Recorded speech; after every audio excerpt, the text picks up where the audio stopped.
Hello friends, welcome you all to this YouTube channel. Students, आज हम लोग सामाजिक विज्ञान के वस्तुनिष्ठ प्रश्न को सॉल्व करेंगे। हम लोग पहला चैप्टर यूरोप में राष्ट्रवाद से स्टार्ट करेंगे। स्टूडेंट्स, यूरोप में राष्ट्रवाद से जितने भी क्वेश्चन बिहार बोर्ड ने पूछे हैं और जो मोस्ट इम्पॉर्टेंट क्वेश्चन मुझे लगा है कि ये क्वेश्चन बिहार बोर्ड बार बार पूछते चले आ रहे हैं, तो आज हम लोग उसी क्वेश्चन को सॉल्व करेंगे जो क्वेश्चन बिहार बोर्ड ने कई बार लगातार पूछा है। तो ये ऐसा समझ लें कि ये मोस्ट इम्पॉर्टेंट ऑब्जेक्टिव क्वेश्चंस हैं जो कि बिहार बोर्ड परीक्षा में आने की पूर्ण संभावना है। ठीक है, तो चलिए स्टूडेंट्स, हम लोग स्टार्ट करते हैं यूरोप में राष्ट्रवाद के ऑब्जेक्टिव से। तो स्टूडेंट्स, हमारा पहला क्वेश्चन है, रक्त एवं लौह की नीति का अवलंबन किसने किया था। जैसा कि हमने पहला चैप्टर में पढ़ा था, रक्त और लौह की नीति का जो अवलंबन है उसका अवलंबन किसने किया था? बिस्मार्क ने किया था। किसने किया था? बिस्मार्क ने किया था। आप लोग याद रखेंगे, रक्त एवं लौह नीति का अवलंबन बिस्मार्क ने किया था। ठीक है, अगला क्वेश्चन है, यूरोप वासियों के लिए किस देश का साहित्य एवं ज्ञान प्रेरणा स्रोत रहा। तो ये क्वेश्चन यूरोप वासियों के लिए ही नहीं, सिर्फ भारतवासियों के लिए भी माना जाता है कि वो देश ज्ञान और साहित्य के लिए प्रेरणा स्रोत रहा है। तो वो कौन सा देश है? वो देश है यूनान, है ना, यूनान देश। ठीक है,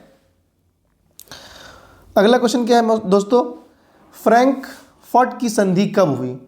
दोस्तों, फ्रैंकफर्ट की संधि 1871 ईस्वी में हुई थी। कब हुई थी? 1871 ईस्वी में हुई थी। और इसके साथ आप लोग ये भी याद रखेंगे, 10 मई 1871 ईस्वी को फ्रैंकफर्ट की संधि हुई थी। ठीक है दोस्तों, अगला क्वेश्चन है, किस युद्ध के बाद जर्मनी का एकीकरण पूरा हुआ? किस युद्ध के बाद पूरा हुआ था? ऑप्शंस है, प्रशिया और डेनमार्क युद्ध, सीडान का युद्ध, सेडाओ का युद्ध या क्रीमिया का युद्ध। तो हम लोग जो अपनी किताब में पढ़े हैं जर्मनी का एकीकरण से रिलेटेड में, सीडान का युद्ध हुआ था। ये सीडान का जो युद्ध हुआ था फ्रांस और पर्सा के बीच में हुआ था। ठीक है, कब हुआ था? अभी 1870 ईस्वी में। तो हम लोग लिख सकते हैं क्या? सीडान के युद्ध के बाद क्या हुआ था? जर्मनी का एकीकरण हुआ था। ठीक है, और ये किसके किसके बीच हुआ था? तो हम लोग वो भी लिख सकते हैं, फ्रांस और पर्सा के बीच। ठीक है, पर्सा के बीच। कब हुआ था ये? 1870 ईस्वी में हुआ था। अब दो देश लड़े हैं तो कोई एक देश तो जीता ही होगा। कौन सा देश जीता था? पर्सा। पर इसका मतलब है पराजय किसकी हुई? फ्रांस की पराजय हुई और पर्सा की विजय हुई। तो यहाँ लिख सकते हैं, फ्रांस की पराजय हुई। फ्रांस की पराजय हो गई। ठीक है, ओके स्टूडेंट्स, अगला क्वेश्चन क्या है? अगला क्वेश्चन है, यंग यूरोप की स्थापना किसने की थी? यंग यूरोप की स्थापना उसने की थी जो कहाँ का रहने वाला था? इटली का रहने वाला था। इटली के रहने वालों में से एक है कौन? मेजनी। मेजनी ने क्या किया था? यंग यूरोप की स्थापना की थी। ठीक है, कहाँ का रहने वाला था ये याद रखेंगे। मेजनी कहाँ का? इटली का रहने वाला था। ठीक है, अगला क्वेश्चन क्या है? अगला क्वेश्चन है, यंग इटली की स्थापना किसने की थी? इसकी भी स्थापना किसने की थी? मेजनी ही ने की थी। ठीक है, यंग यूरोप क्वेश्चन पूछ सकता है, यंग यूरोप और यंग इटली की स्थापना किसने की थी? तो क्या बताएंगे? मेजनी ने की थी। ठीक है, नेक्स्ट क्वेश्चन क्या है? नेक्स्ट क्वेश्चन है, सीडान का युद्ध कब हुआ था? अभी हम लोगों ने पिछले स्लाइड में पढ़ा था कि सीडान का युद्ध कब हुआ था? 1870 ईस्वी में हुआ था। अभी हमने पिछली स्लाइड में पढ़ा। और किसके किसके बीच हुआ था? फ्रांस और पर्सा के बीच हुआ था, सीडान का युद्ध हुआ था। ठीक है, इस युद्ध के बाद क्या हुआ था? फ्रांस की फ्रांस हार गया था, फ्रांस की पराजय हुई थी। तो हम लोग बोल सकते हैं इस युद्ध के बाद फ्रांस का साम्राज्य का पतन हो गया था। ठीक है, ओके, अगला क्वेश्चन क्या है? 1870 ईस्वी में फ्रांस और पर्सा के बीच युद्ध कहाँ हुआ था? देखो, एक क्वेश्चन को बिहार बोर्ड कितने तरीके से पूछ रहा है। फ्रांस और पर्सा के युद्ध के बारे में, इसको हम लोग क्या बोले? सीडान का युद्ध। क्या बोले? सीडान के युद्ध के बारे में बोले। कब हुआ? 1870 ईस्वी में हुआ।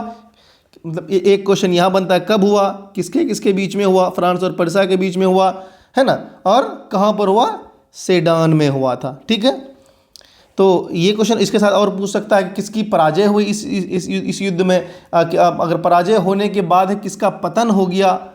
इस तरह से भी एक ही क्वेश्चन को कई तरह से घुमा के पूछ सकता है। तो हम लोग ये याद रखेंगे 1870 ईस्वी में फ्रांस और पर्शिया के बीच युद्ध हुआ था, जो कि सेडान में हुआ था, जिसमें क्या हुआ था, फ्रांस की पराजय हो गई थी, जिसके पश्चात फ्रांसीसी साम्राज्य का पतन हो गया था। ठीक है, अगला क्वेश्चन क्या है, वियना सम्मेलन किस वर्ष में हुआ था। तो स्टूडेंट वियना सम्मेलन जो हुआ था ये मेटरनिख ने किया था। कौन किया था, हम लोग पढ़ेंगे, याद कर रखेंगे, वियना सम्मेलन कौन किया था, मेटरनिख ने किया था। ठीक है, मेटरनिख के द्वारा हुआ था। इसमें क्या हुआ, नेपोलियन और फ्रांसीसी युद्ध के बाद जो भी समस्या हुई थी, उस समस्या को सुलझाने के लिए 1815 ईस्वी में वियना सम्मेलन हुआ था। कब हुआ था, 1815 ईस्वी में वियना सम्मेलन हुआ था। ठीक है, अगला क्वेश्चन क्या है, अगला क्वेश्चन देखते हैं। अगला क्वेश्चन 10वां क्वेश्चन है, वियना किस देश की राजधानी है। क्या क्वेश्चन क्या है, वियना किस देश की राजधानी है। कहाँ किस देश की राजधानी है, हम लोग तो अब कोई भी हिस्ट्री पढ़ेंगे तो वहाँ भी एक क्वेश्चन रहता है, ऑस्ट्रिया की राजधानी वियना। ऑस्ट्रिया की राजधानी मतलब ये जनरल साइंस का भी क्वेश्चन है। तो कहाँ की राजधानी है ये, ऑस्ट्रिया की राजधानी क्या है, वियना है। ठीक है, अगला क्वेश्चन क्या है, क्रीमिया का युद्ध किस वर्ष हुआ था। क्रीमिया का युद्ध बेसिकली किसके बीच हुआ था, फ्रांस, ब्रिटेन और तुर्की वर्सेस रसिया के बीच में हुआ था। किसके बीच में हुआ था, हम लोग याद रखते हैं, थोड़ा सा इसके बारे में लिख लें। फ्रांस था, ठीक है, फ्रांस, ब्रिटेन, सर्डिनिया और तुर्की जिसको बोलते हैं, तुर्की अभी इसका नाम तुर्की हो गया, पहले टर्की नाम था, वर्सेस किसके बीच में, रूस के बीच में हुआ था। ठीक है, कहाँ पे, ये भी क्वेश्चन पूछ सकता है, कहाँ पे हुआ था, काला सागर के निकट। कहाँ, काला सागर के निकट ये युद्ध हुआ था। और कब हुआ था, 1853 ईस्वी में हुआ था। ठीक है, तो ये चीज़ भी इसके रिलेटेड याद रख लेंगे कि जो क्रीमिया का युद्ध हुआ था किनके बीच में हुआ था, इनमें से किसी एक देश रहेगा वर्सेस किसके, रसिया के बीच में हुआ। ठीक है, अगला क्वेश्चन है, राष्ट्रवाद की अवधारणा का जन्म किस घटना से माना जाता है। फ्रांस की क्रांति आप लोगों ने पढ़ा, फ्रांस की क्रांति की बुक से में ही पढ़ा, तो चैप्टर में उसी से रिलेटेड है। तो फ्रांस की क्रांति के बाद राष्ट्रवाद की अवधारणा का जन्म लिया है। ठीक है स्टूडेंट्स, अगला क्वेश्चन है कि नेपोलियन संहिता किस वर्ष लागू की गई थी। नेपोलियन संहिता बेसिकली किसके, फ्रांस के नागरिक के लिए लागू हुई थी। किसके लिए, फ्रांस के नागरिक के लिए,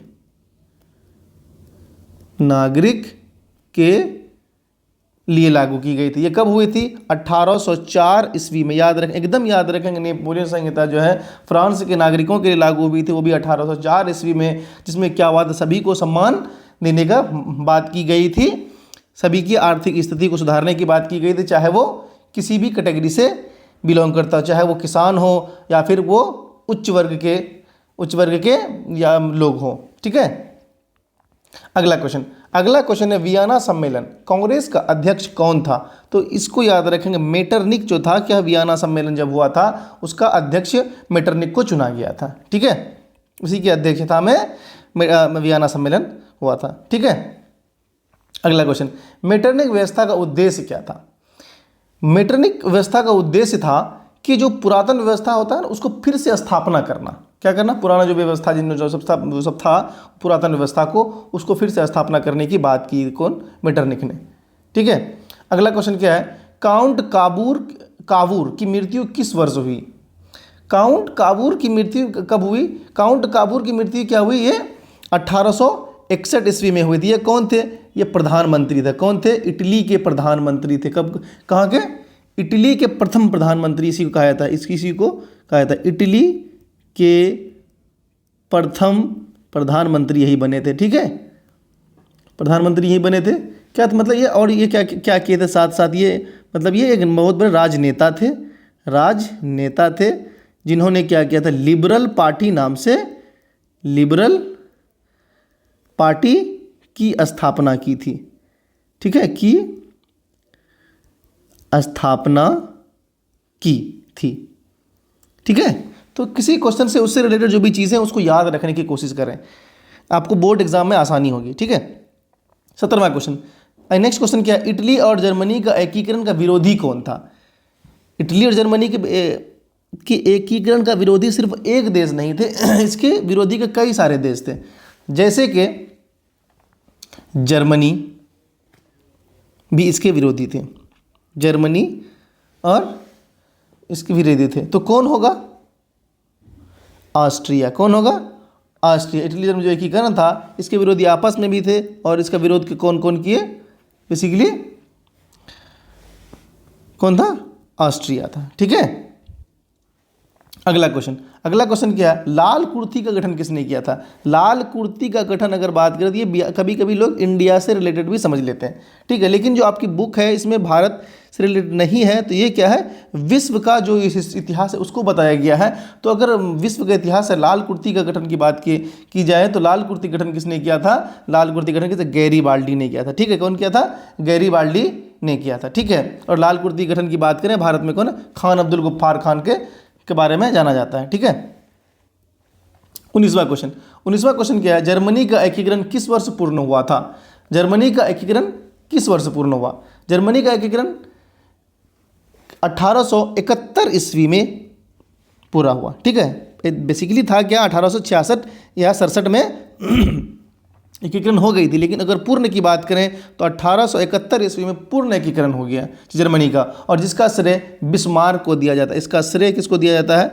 श्रेय बिस्मार्क को दिया जाता है। ठीक है, बिस्मार्क को दिया जाता है। ठीक है, अगला क्वेश्चन है, जॉल्वे राइन संघ की स्थापना किस वर्ष हुई? बच्चों, जॉल्वे राइन संघ की स्थापना 1834 में ईस्वी में हुई थी। कब हुई थी? 1834 है, हाँ 1834 ईस्वी में हुई थी। और क्या हुआ? जर्मन राज्यों का गठबंधन। इसमें क्या हुआ था, जर्मन के राज्य जो भी थे उसमें उसका गठबंधन हो गया था, जर्मन राज्यों का गठबंधन था ये। ठीक है, जितने भी जर्मन राज्य हैं उन सब गठबंधन करके एक जॉल्वे राइन संघ का स्थापना किया था। ठीक है, अगला क्वेश्चन है, गॉस्टीन की संधि किस वर्ष हुई? बेसिकली गॉस्टीन की संधि जब हम लोग पढ़ते हैं तो होता है क्या, हम लोग ये समझते हैं कि क्या है, संधि किस किस देशों के बीच, कोई संधि होती है कोई दो देशों के बीच में होती है। तो ये संधि हम लोग याद रखेंगे 1865 ईस्वी में हुई थी। किसके किसके बीच हुई थी? प्रशा और ऑस्ट्रिया के बीच में, प्रशा और ऑस्ट्रिया के बीच में हुई थी, शांति व्यवस्था को कायम रखने के लिए। ठीक है, अगला क्वेश्चन क्या? अगला क्वेश्चन है, यूरोपीय सभ्यता का पालना किसे कहा जाता है? यूरोपीय सभ्यता का पालना किसने किया? कहा जाता है यूनान ने। किसने? यूनान ने। ठीक है, अगला क्वेश्चन क्या है, एड्रियानोपुल की संधि किस वर्ष हुई? एड्रियानोपुल की संधि, अब है कि वो संधि किसी न किसी देश के बीच भी होगी। ये संधि किसमें? यूनान था। इसमें कौन था? यूनान और तुर्की के बीच भी थी। कब हुई थी? 1829 ईस्वी में। ठीक है, अगला क्वेश्चन, सीडान का युद्ध किनके किनके बीच हुआ? देखो, एक ही क्वेश्चन को कितनी बार पूछा है। तो सीडान का युद्ध किनके किनके बीच हुआ था? फ्रांस और प्रशा के बीच में। ठीक है, अगला क्वेश्चन है, किस वर्ष यूनान को एक स्वतंत्र राष्ट्र घोषित किया गया? ये याद रखेंगे, 1832 ईस्वी में यूनान को एक स्वतंत्र राष्ट्र घोषित किया गया था, 1832 ईस्वी में। ठीक है, अगला क्वेश्चन क्या है, किस संधि के द्वारा जर्मनी का एकीकरण पूरा हुआ? जर्मनी का एकीकरण अब हुआ तो एक संधि हुई। संधि किसके किसके बीच हुई? फ्रांस और जर्मनी के बीच में। किसके किसके बीच में? याद रखेंगे, फ्रांस और जर्मनी के बीच में। उस संधि को हम लोग बोलते हैं फ्रैंकफर्ट की संधि। क्या बोलते हैं? फ्रैंकफर्ट की संधि बोलते हैं। ठीक है, अगला क्वेश्चन नेक्स्ट क्या है, हंगरी की राजधानी कहाँ है? हंगरी की राजधानी है बुडापेस्ट। कहाँ है? बुडापेस्ट। ठीक है, 28वां क्वेश्चन है, गीजो कहाँ का प्रधानमंत्री था? गीजो को प्रधानमंत्री 1847 और 1848 में बनाया गया था। कहाँ का? फ्रांस का। कहाँ का? फ्रांस है। गीजो को 1847 से 48 ईस्वी तक के लिए प्रधानमंत्री बना था। कहाँ का? फ्रांस का प्रधानमंत्री बना था। ठीक है, अगला क्वेश्चन है सेडोया का युद्ध किनके बीच हुआ था? फिर से उसी टाइप का क्वेश्चन, ऑस्ट्रिया और पर्सा के बीच में, किसके बीच में? ऑस्ट्रिया और पर्सा के बीच में सेडोवा का युद्ध हुआ था। वो भी कब हुआ था? 1866 ईस्वी में हुई थी। ठीक है, अगला क्वेश्चन है ओटो को निम्न में से कहाँ का राजा घोषित किया गया है? ओटो को निम्न में से कहाँ का राजा घोषित किया गया था? यूनान के बारे में पढ़ रहे हैं हम लोग बार बार, तो यूनान का राजा घोषित किया गया था। ठीक है, नेक्स्ट क्वेश्चन है यंग यूरोप की स्थापना किसने की थी? यंग यूरोप की स्थापना किसने की थी? तो यंग यूरोप की स्थापना जो हुआ था उसका स्थापना किया था मेजनी ने किया था। किसने किया था? मेजनी। अभी ये क्वेश्चन हम लोग पीछे पढ़े हैं ना, बार बार देखो एक ही क्वेश्चन को बार बार घुमा के पूछ रहा है। ठीक है, यंग यूरोप और एक कुछ और था, क्या था? एक यंग इटली और यंग यूरोप था। दोनों का स्थापना किसने किया था? मेजनी ने किया था। ठीक है, अगला क्वेश्चन है यूनान के स्वतंत्रता संग्राम में किसकी पराजय हुई? यूनान के स्वतंत्रता संग्राम में किसकी पराजय हुई? तुर्की की पराजय हुई थी। वो भी कब हुआ था ये स्वतंत्रता संग्राम? 1821 ईस्वी में। कब? 1821 ईस्वी में हुई थी। ठीक है, मतलब इसका इस समय क्या था? रूस, ब्रिटेन और फ्रांस के बीच में स्वतंत्रता संग्राम हुआ, जिसमें किसकी पराजय हुई? तुर्की की पराजय हुई थी। ठीक है, अगला क्वेश्चन है काउंट काबूर को विक्टर एमेनुअल ने किस पद पर नियुक्त किया था? किस पद पर नियुक्त किया था? प्रधानमंत्री के पद पर नियुक्त किया। अभी हम लोग पढ़े काउंट काबूर क्या बना था? प्रधानमंत्री बना था। तो किस पद पर नियुक्ति किया? प्रधानमंत्री के पद पर नियुक्ति किया। ठीक है, अगला क्वेश्चन रक्त एवं लौह नीति का अवलंबन किसने किया था? तो आप लोग याद रखेंगे रक्त एवं लौह नीति का अवलंबन बिस्मार्क ने किया था। ये क्वेश्चन बिहार बोर्ड का फेवरेट क्वेश्चन है, हर साल पूछता है ये क्वेश्चन। ठीक है, अगला क्वेश्चन वियना कांग्रेस के द्वारा फ्रांस में किस शासक वंश की पुनर्स्थापना की गई थी? किस शासक वंश के द्वारा? किसके द्वारा? Napoleon Bonaparte. लेकिन ये क्वेश्चन नेपोलियन बोनापार्ट का नहीं, नेपोलियन बोनापार्ट नहीं, बूबो। ठीक है, बूबो। ठीक ओके, बूबो के द्वारा। ठीक है, जर्मन राइन राज्य का निर्माण किसने किया था? जर्मन राइन राज्य का निर्माण किसने किया था? नेपोलियन बोनापार्ट ने किया था। ठीक है स्टूडेंट्स, अगला क्वेश्चन है मारियान किस देश के राष्ट्रवाद की प्रतीक है? मारियान किस देश के राष्ट्रवाद का प्रतीक है?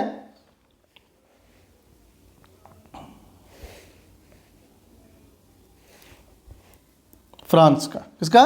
फ्रांस का राष्ट्रवाद का प्रतीक है मारियान। ठीक है, अगला क्वेश्चन है 1830 की क्रांति के बाद फ्रांस में किस प्रकार के शासन स्थापित हुआ? संवैधानिक राजतंत्र। कैसा? संवैधानिक राजतंत्र की स्थापना हुई। क्रांति होगा तो संविधान की स्थापना होगी, और संविधान की स्थापना के साथ साथ वहाँ के लोगों को संविधान के उस तरह उसको चलने की कोशिश करेगा। ठीक है, अगला क्वेश्चन, लास्ट क्वेश्चन है एक्ट ऑफ यूनियन किस वर्ष पारित हुआ था? एक्ट ऑफ यूनियन बेसिकली किसके? स्कॉटलैंड और इंग्लैंड के बीच। किसके बीच में हुई थी? स्कॉटलैंड और इंग्लैंड के बीच। इंग्लैंड, और ये 1707 ईस्वी में हुआ था। तो बच्चों ये था हमारा टॉप 40 क्वेश्चन जो बिहार बोर्ड हमेशा अपने बोर्ड में पूछते हैं, और हम लोग कोशिश करेंगे कि और भी मोस्ट इंपॉर्टेंट क्वेश्चन है जो क्वेश्चन बिहार बोर्ड आगे पूछे जाने की संभावना है, हम लोग नेक्स्ट वीडियो में लेकर के आएंगे। तब तक के लिए हमारे यूट्यूब चैनल को लाइक करें, सब्सक्राइब करें और शेयर करें। Thank you.